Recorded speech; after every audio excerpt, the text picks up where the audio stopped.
I've never really considered myself an immigrant until this what happened last week, and I think, well, actually, you know what? I'm South African. Yeah. No, does that mean I'm gonna have to leave? Yeah.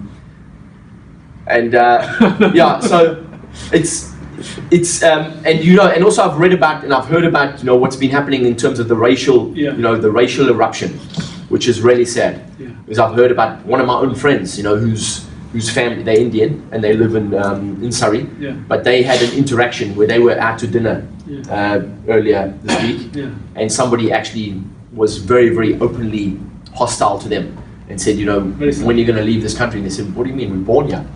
You know, we've been living here for 60, 70, 80 years, our family. You know? So that's really sad. But it really comes down to the same. It's really not about the Brexit thing, right? Because you know, if you look at what's happening around the world in Syria, look what's happening in Iraq. The world is a volatile world. You look at what's happening in South Africa right now. I don't know. Most people don't. The news is not. South African news is not really on. You don't see a lot of South Africa on the international news. But right now, if you look now, the photographs that I've seen last week, there's buses burning in the streets. Wow. There's you know, people. There's major catastrophe down in the middle of Pretoria, which is a massive business district.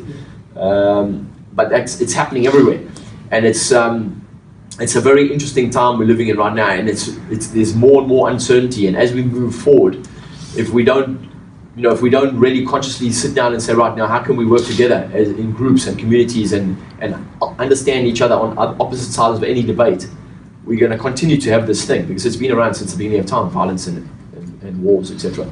Well, the gap between people is ever increasing to a certain extent, in terms of wealth, in terms of mindset as well. You know, you have a lot of people who have and a lot of people who don't have. Yeah. And I think it's that eruption, isn't it? It's that element of conflict and issues and so on. Yeah, I mean, I can understand both sides of the debate. You know, I can understand the people who are saying, you know, I want to be out of Europe, and I can understand why they're saying that. And there's a lot of smart people who are saying they wanted to be out. And there's a lot of smart people who voted out. But it's the propaganda and the media. The media is, you know, again, we were saying earlier, you know, it's that little part of your brain which is designed to look for danger and protect you. And negative news fires up that part of your brain. And the news outlets, you know, if you think of, do you remember when Ted Turner originally said, you know, I'm going to make news 24 hours a day? Yeah. People said, you're crazy, who's going to watch it? Yeah. And he literally changed TV, didn't he? Because then the news was on 24 hours a day. And now it's 24 hours a day of negative news. It's images of and it's much more graphic than ever before. Have you noticed that? It's becoming much more graphic, where it used to be censored. You know, they would only show you wouldn't see half of the stuff you're seeing now. Now you're seeing a lot more graphic images. And so it's on all the time.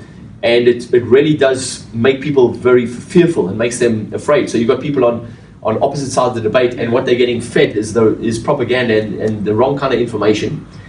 I mean, how much of the campaigns was based on factual information? We don't really know. And now people are saying, oh, you know, now the decision has been made, and now the opposite side is not going to do what they said they promised they were going to do, and and it really, I'm fascinated by the amount of or the lack, I should say, not the amount, the lack of emotional strength that people have, and psychological strength. You know, emotions. You know, we're emotional human beings. You know, and we live in different emotions throughout each day, throughout each week, and we, as individuals, we usually have just a handful of emotions that we interact between, that we change and move between, and for the most part, those emotions are negative. You know. There's a whole bunch of emotions, you know, that we can choose to live in. We can choose to be. We can be either excited, happy, enthusiastic, you know, ecstatic. But then we've also got the other ones, you know, the angry, the frustration, the overwhelm, you know, the tension, the stress, all those kinds of ones, you know, despair. And that's where most people are living nowadays, because of the stress we under all the time, you know. And we're working business, you know, it's about making money. And a lot of people, like you said, they look at the people who have, and they are so far removed from that, and there's a lot of frustration. And so they see this now as their way, I suppose, of saying, well, you know, this is going to make it better for us. And the other people on the other side saying, well, you know, what about us, you know? And we've got to sit down and say, right, how can we work together now? The decision's been made. So now what's the best path forward?